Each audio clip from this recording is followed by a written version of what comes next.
Hello everyone, this is the voice of your former president, coming to you through TNC Media due to the fact that I'm no longer officially a citizen of Titulia.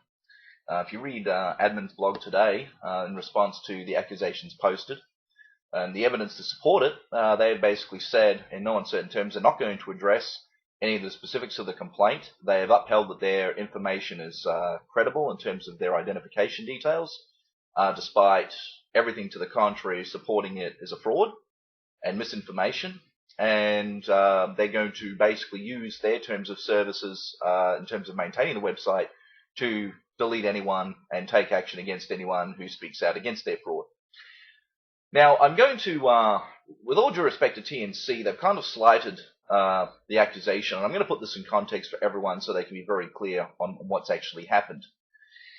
In the last couple of days, obviously, there's been a resurgence by both citizens who were generally interested in where was admin, so to speak, due to their inactivity from the site and lack of engagement with the citizens, to the more provocative citizens like Comrade Joe, who are making a big issue out of it. Suffice to say, everyone's been united in this one key message. And so different people took it upon themselves to investigate this, and I only became involved in the later stages when this information was presented to me, and it was like, well, what the hell? And several checks included Dun & Bradstreet credibility, and anyone who knows Dun & Bradstreet, they know they're one of the largest information service providers in the world on corporate and credit history, and including registry checks with authorities in the British Virgin Islands and other places, and the name Barzika Corporation, according as spelt and according to the information provided, does not exist. According to the information provided from Millmore Tower, as far as the list of leases are concerned, the Barzika Corporation is not present as a lease in its own right. So whether they are trading through another business and thus have provided fraudulent information is another concern. Now, let's just hammer this down so everyone understands exactly what the nature of the complaint is. Can anyone operate under fictional details? I mean, this is an experiment in game theory. This is the historic, as touted by Barzika, to be the Holmes Moriarty game of game theory and deception. So let's put this in context. What exactly is the nature of the fraud? Can anyone do this? Is it unlawful to say you come up to a site, you want some fictional money? I mean, we see it on games like Second Life all the time. But in the case of Second Life, their company, Linden Technologies, is a legitimate company. They do provide the service. What is unlawful about it is if you're soliciting money from someone, you must either directly, if you're processing the payment directly, or you're using a third-party payment processor, and in this case, Barzika, quote unquote, uses PayPal. And PayPal terms of service are very, very clear on this. You cannot deceptively use misinformation about the identity of the person soliciting funds. It is very clear in their terms of service. It is very clear that if you are providing a service, you must provide adequate contact information, such as to correctly identify the person receiving those funds. Now, that information is undefined. You could provide an email address. Now, in this case, to provide the email address info@barzika.com is perfectly lawful, both in terms of their terms of service with PayPal and in terms of operating. What is unlawful is to put a name of a company that doesn't exist. Now, quite some extensive checks have been conducted, and as I'll go back to when I mentioned Dun & Bradstreet, one of Dun & Bradstreet services is also a credibility checking agency on the status of multinational companies, particularly companies that operate out of such entities that would usually escape jurisdictional prudence, such as Seychelles, Virgin Islands, Belize, and other entities. Now, Virgin Islands is, of course, two separate legal entities. You have the US Virgin Islands under the Protectorate of the United States and the British Virgin Islands under the Protectorate of Great Britain. Now, in this case, the operator has touted a registered company as being one with the British Virgin Islands. Now, all checks conducted with authorities in the British Virgin Islands state that Barzika Corporation, as spelled Bravo, Alpha, Romeo, Zulu, India, Kilo, Alpha, does not exist. It is simply a company name that does not exist on the company register. The number that is registered does not trace back to Barzika Corporation. The address and the P.O. box, as touted now, address is one thing. Companies can operate out of many levels, but the P.O. box is what's concerning.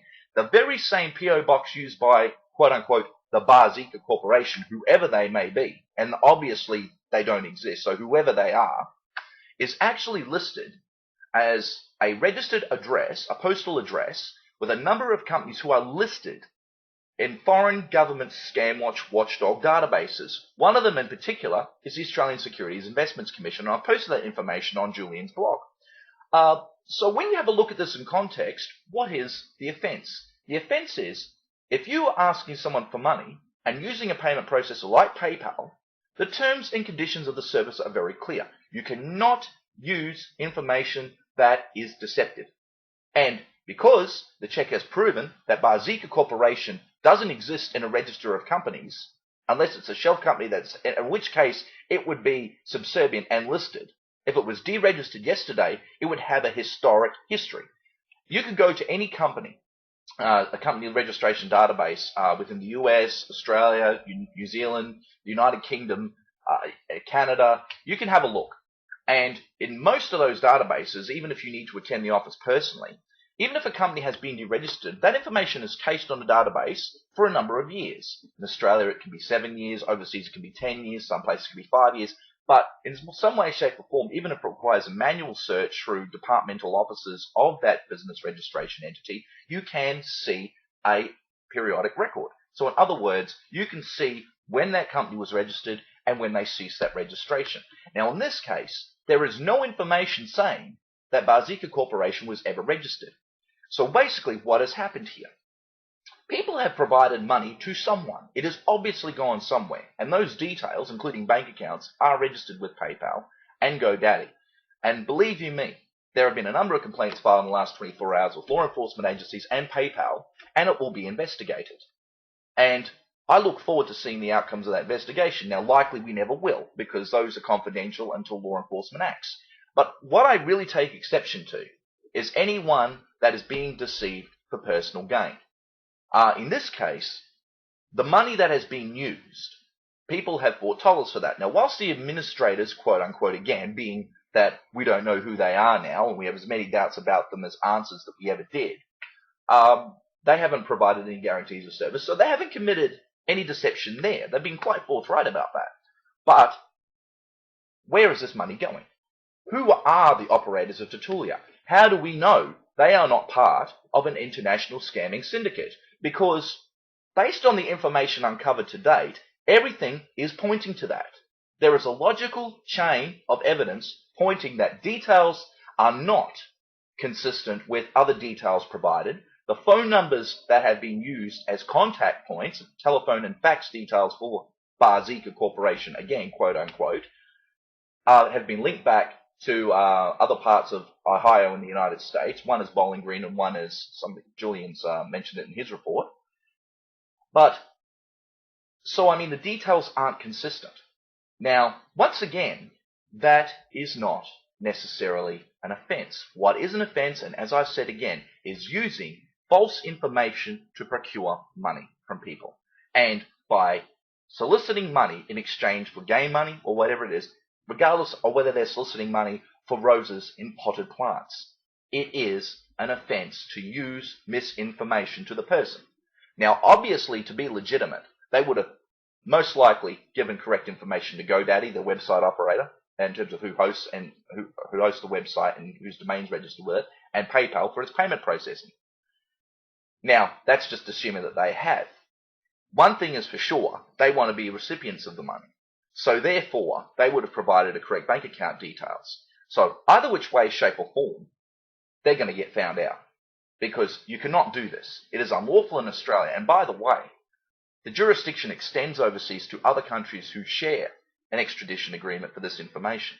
So if a scam has occurred in Australia, in which, let me tell you what, it would have been, because I know people from Australia have paid for money from Titulia, although the administrators are having a problem with that. Well, let me tell you what I know.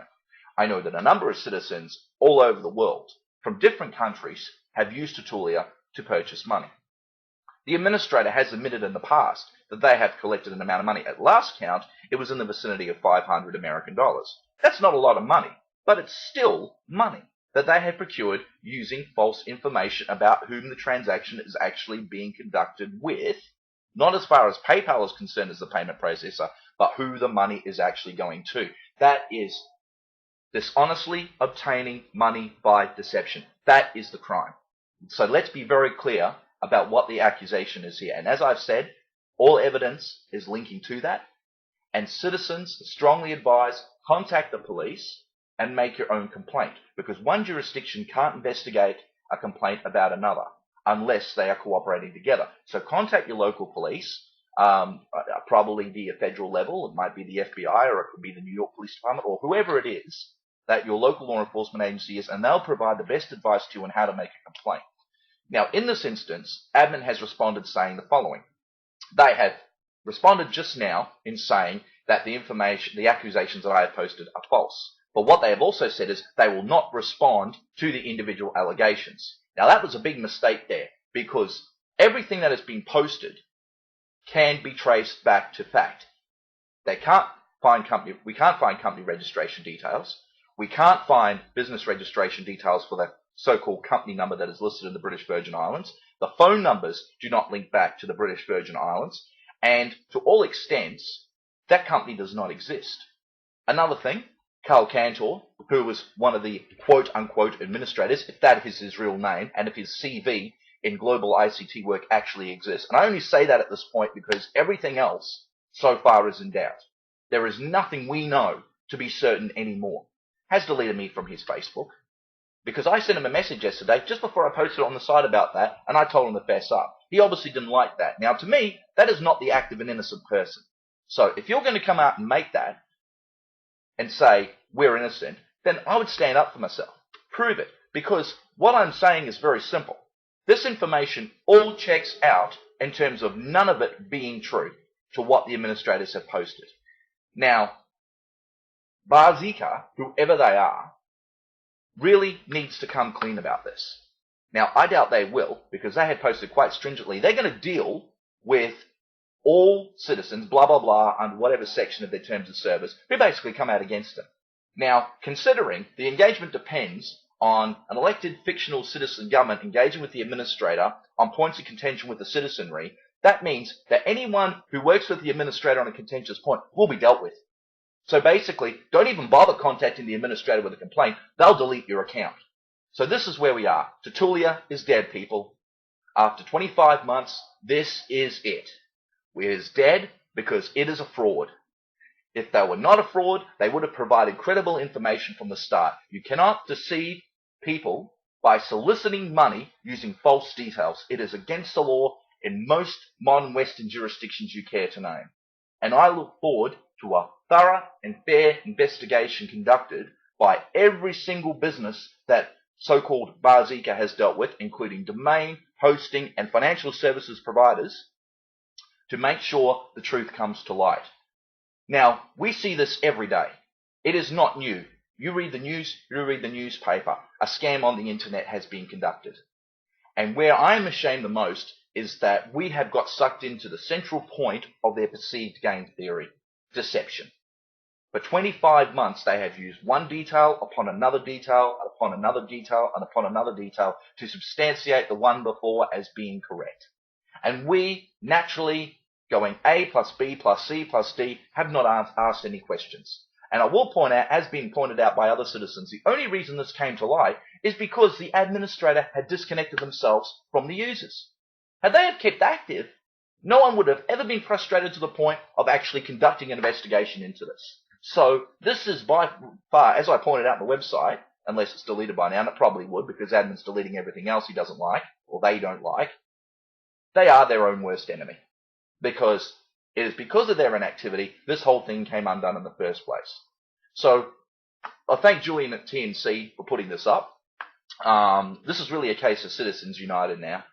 I think this has got nothing to do with inside personalities anymore. This is something we stand as one on. Now, I would say to anyone, if you in any way stay connected with Titulia, you are in effect being an accomplice to this fraud. So I would say to you, get the hell out of it. As fast as you can, run, sprint, jump, grab a car, and zoom in the other direction as quick as you can. Because when this all goes down, Each and every person that has been involved in this site, has assisted the administrators in any way, I'm going to tell you straight up, are going to go down. Because I'm going for my money, and I know a lot of other people are too. So don't get fooled again. Fool me once, shame on me.